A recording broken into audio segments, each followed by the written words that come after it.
Bueno, pues nada, gracias John por la introducción y gracias a todos por vuestra asistencia, que veo que pues eso, el tema es muy interesante para todo el sector de PCI. Y efectivamente, yo lo único que voy a hacer es dar una introducción a la fenomenología del problema para que luego pues ya los expertos pues podáis ir, digamos, desgranando los detalles de distintas soluciones técnicas que han aparecido.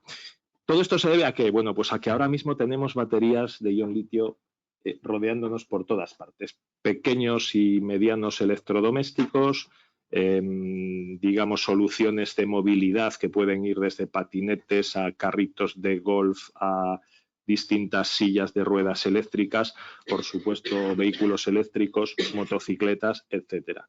Tenemos estas baterías absolutamente en todas partes.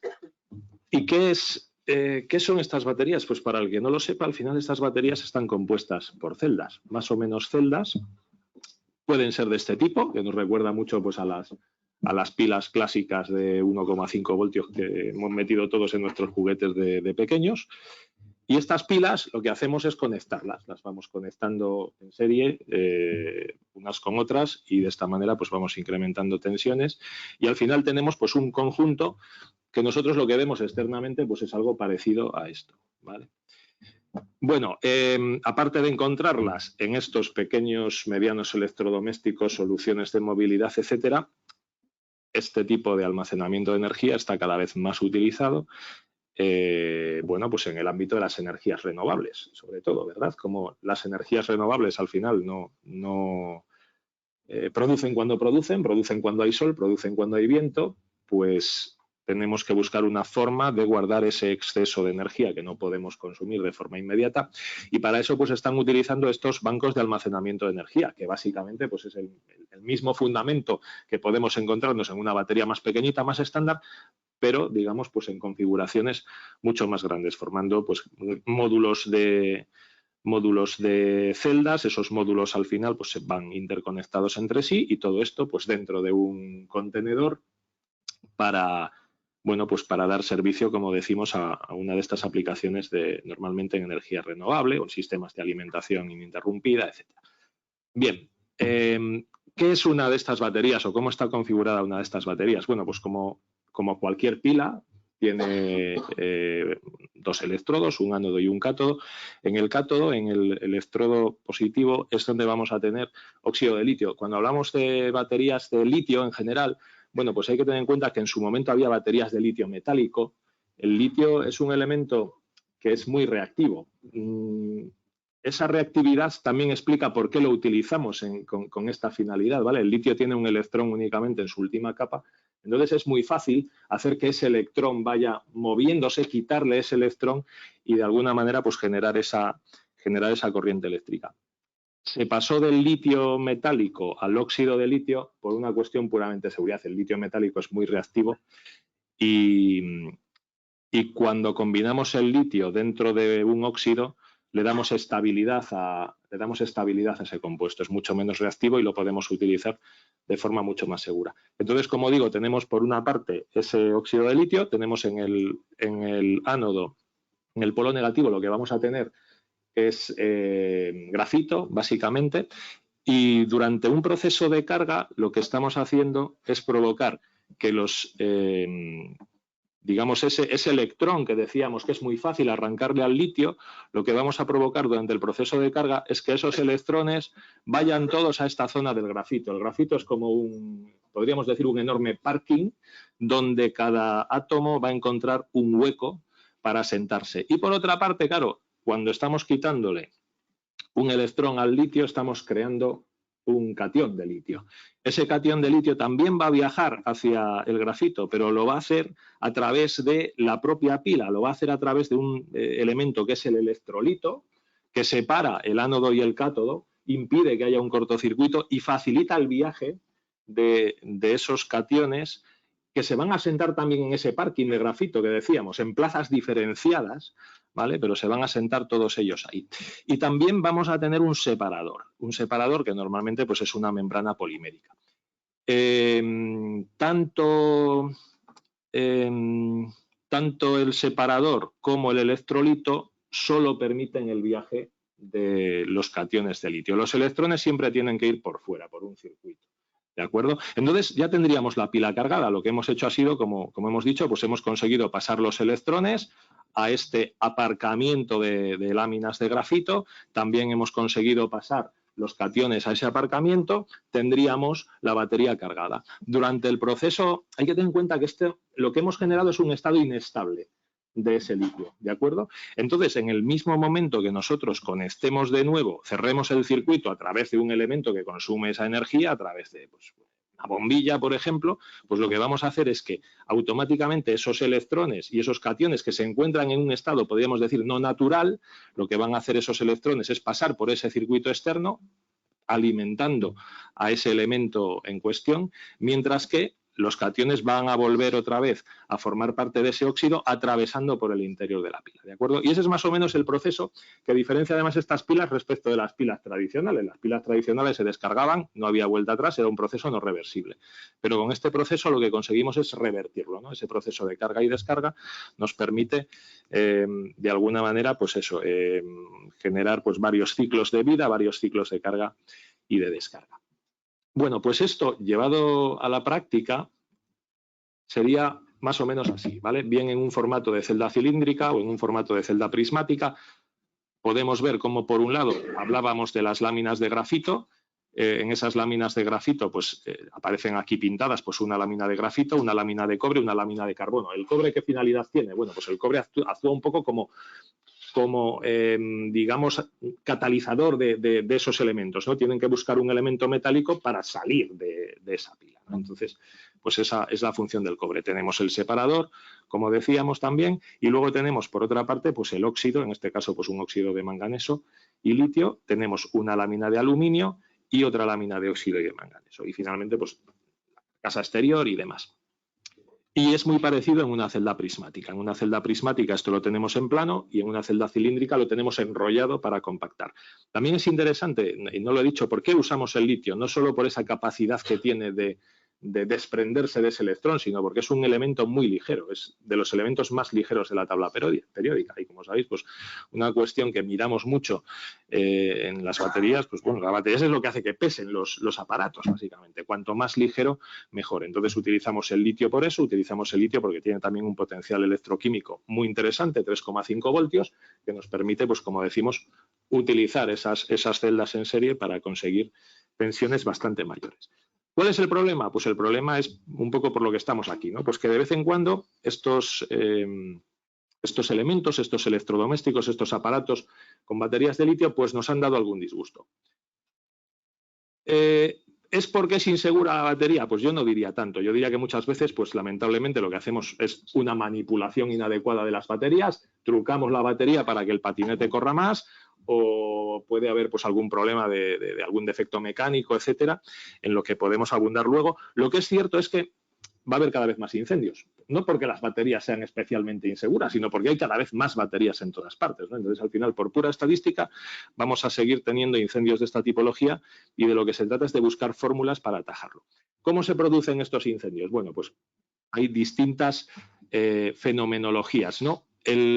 La clave está en que se produzca el cortocircuito interno de la batería, en que ese ánodo y ese cátodo, que en principio están separados, están aislados por ese electrolito y además tenemos un separador físico, pues el problema se daría cuando tengo un cortocircuito entre ánodo y cátodo, es decir, de alguna manera pues he perdido el electrolito, he perdido el separador. ¿Cómo puede pasar esto? Pues de distintas maneras. Puede haber un abuso eléctrico. ¿Qué es un abuso eléctrico? Bueno, pues que durante los propios procesos de carga o de descarga, pues la batería sea dañada. Las baterías, en general, pues no deberían nunca pasar de una determinada tensión de carga ni tampoco sobredescargarse demasiado. Porque esto daña la batería. Esto puede generar un calentamiento excesivo o a lo mejor una descarga muy rápida puede generar también un daño. Para eso está el BMS.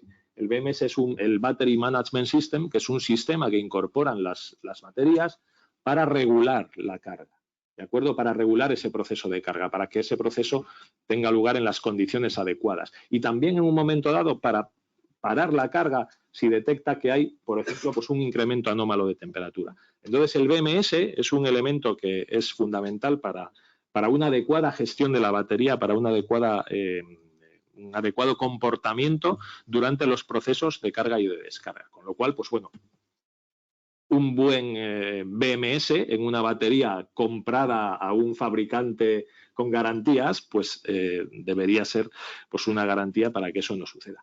Puede haber otros tipos de abuso, pues un abuso térmico exterior. Si yo someto a la batería a un estrés térmico que viene desde fuera, pues lo que voy a generar es un calentamiento del electrolito. ¿Qué es lo que pasa cuando el electrolito se calienta? Hay una sobrepresión, en principio, podría haber una liberación de esos gases del electrolito al exterior, pero si el proceso continúa, al final me quedo sin electrolito y tengo ese cortocircuito. ¿De acuerdo? Entonces ahí hay un, bueno, posible problema. El daño mecánico, pues puedo perder esa separación física que hay entre ánodo y cátodo por culpa de un problema mecánico, por culpa de algún golpe, por culpa de bueno, pues eso, algún tipo de abuso mecánico que provoque esa unión entre ánodo y cátodo. Y todo esto al final lleva a que cuando tengo ese problema con el electrolito, cuando tengo ese problema con el separador, tengo ese cortocircuito interno. El cortocircuito interno inicia una reacción en cadena, inicia un calentamiento. Ese calentamiento puede ser más o menos rápido en función de cómo de debilitado, cuánto electrolito ya ha perdido, cómo debilitado esté ese separador. Y eso va más. Va incrementándose la temperatura, ese incremento de la temperatura genera más evaporación del electrolito. Si se evapora más electrolito, tengo más contacto entre ánodo y cátodo. En fin, es una reacción completamente, bueno, pues rápida y imparable, ¿no? Llega un momento que decimos pues, que hay un punto de no retorno, ¿no? Cuando sometemos a una batería pues, a un estrés térmico durante un ensayo, vemos que hay un momento en el cual ya podemos decir que comienza el proceso de embalamiento, porque ya no hay vuelta atrás, ya hay una evaporación del electrolito, sigue subiendo la temperatura y acaba produciéndose pues, el embalamiento térmico. Bien, ¿cuáles serían las fases de ese embalamiento térmico? Pues en una primera fase, como estábamos diciendo, vamos a presenciar pues, la fuga de gases del electrolito. El electrolito se está calentando. Durante esa primera fase, pues como decimos, llega a evaporarse, va a buscar una salida de la carcasa en la que está metido, y esa salida, bueno, pues provoca una serie de gases de distinta tipología, gases tóxicos, gases inflamables también, con muy poca visibilidad. Además, cuando bueno, hemos presenciado ensayos de este tipo, pues la verdad es que se genera mucho humo y muy denso. Es un problema bastante importante. Y esta sería la primera fase, desembalamiento. En una segunda fase podemos ver pues, la emisión de chispazos de ese cortocircuito. Está, bueno, pues está generando un proceso, como decíamos, muy exotérmico, y podemos ver incluso pues, la emisión de proyecciones de incluso las propias celdas en baterías compuestas por varias celdas, la batería de un patinete, o la batería de una bicicleta o de una motocicleta. Podemos ver incluso cómo salen disparadas esas celdas, ¿no? como auténticos proyectiles a varios metros de distancia mientras se van quemando, ¿no? Y tenemos un fuego sostenido al final, tenemos un fuego sostenido. El fuego, mientras dura ese proceso de reacción, mientras existe carga en la batería, mientras tenemos energía en la batería, ese incendio se va a mantener. Pero incluso cuando hemos consumido la propia energía de la batería, siempre va a quedar un incendio. ¿Por qué? Porque tenemos materiales, normalmente tenemos muchos materiales plásticos también en los encapsulados de estas baterías y en los encapsulados de los electrodomésticos domésticos o vehículos o patinetes que incluyen este tipo de elementos. Entonces, al final tenemos un fuego sostenido que puede durar bastante tiempo, procedente fundamentalmente de los materiales combustibles que, bueno, pues que rodeaban a la batería o del propio dispositivo que estaba alimentado por la batería. Bueno, ¿cuál sería una secuencia más o menos típica que podría tener lugar si tenemos un incendio? Pues, por ejemplo, en un BMS, ¿no? En un BES, en uno de estos contenedores de almacenamiento de energía, como poníamos al principio. Bueno, pues puede haber efectivamente un problema, problema que genere un incremento de temperatura? Pues lo primero que actuaría, como estábamos diciendo antes, sería el BMS, el sistema de control de la batería, el Battery Management System. Ese sistema puede parar automáticamente el proceso de carga y el problema se quedaría en principio en nada, ¿vale? Si ese proceso continúa, lo suyo ya sería, bueno, pues que haya una desconexión de todo ese sistema de baterías, con lo cual también llegaríamos a un control eficaz. Si esto progresa de alguna forma, pues tendríamos dos posibilidades. Tendríamos una posibilidad de que se generasen, digamos, esos vapores que estábamos diciendo del electrolito. Esos vapores son explosivos, entonces que esto se generase dentro de una atmósfera cerrada, se acumulase suficiente cantidad como para generar una atmósfera explosiva. Y frente a eso, pues, por ejemplo, estos contenedores de energía, pues llevan sistemas de alivio para explosiones, ¿no? Alivio de esas sobrepresiones que se pueden generar. Claro, si ese alivio de sobrepresión es ineficaz, pues tenemos un problema. Tenemos una explosión incontrolada que puede reventar alguna de las paredes de ese contenedor o del recinto en el cual tengamos ese sistema de baterías. Si evoluciona en el sentido de que esos gases se queman sin llegar a generar una concentración suficiente como para llegar a una atmósfera explosiva. Si se van quemando, no hay atmósfera explosiva, entonces, pues bueno, tenemos un fuego y frente a ese incendio, pues tenemos la posibilidad de actuar. Tenemos la posibilidad de actuar con distintos sistemas automáticos de extinción, que son, bueno, pues un poco cuestiones que vamos a desarrollar más tarde. Si esas extinciones fueran ineficaces, pues siempre nos quedaría el recurso de la compartimentación física, como en cualquier tipo de proyecto de PCI, que siempre decimos pues que al final la compartimentación o la protección pasiva y la protección activa son dos caras de la misma moneda. Y esto sería un poco pues lo que podría pasar, pero básicamente hay distintos sistemas que pueden actuar antes de que empiece el embalamiento térmico y sobre todo pues el papel que juega ese Battery Management System.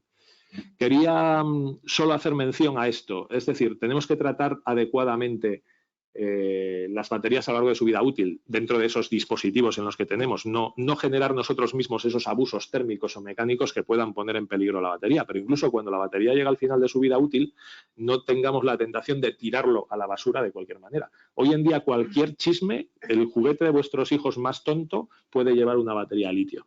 Y al final de su vida útil dice, bueno, lo tiro a la basura. Bueno, pues esto al final está causando muchos incendios en plantas de tratamiento de residuos.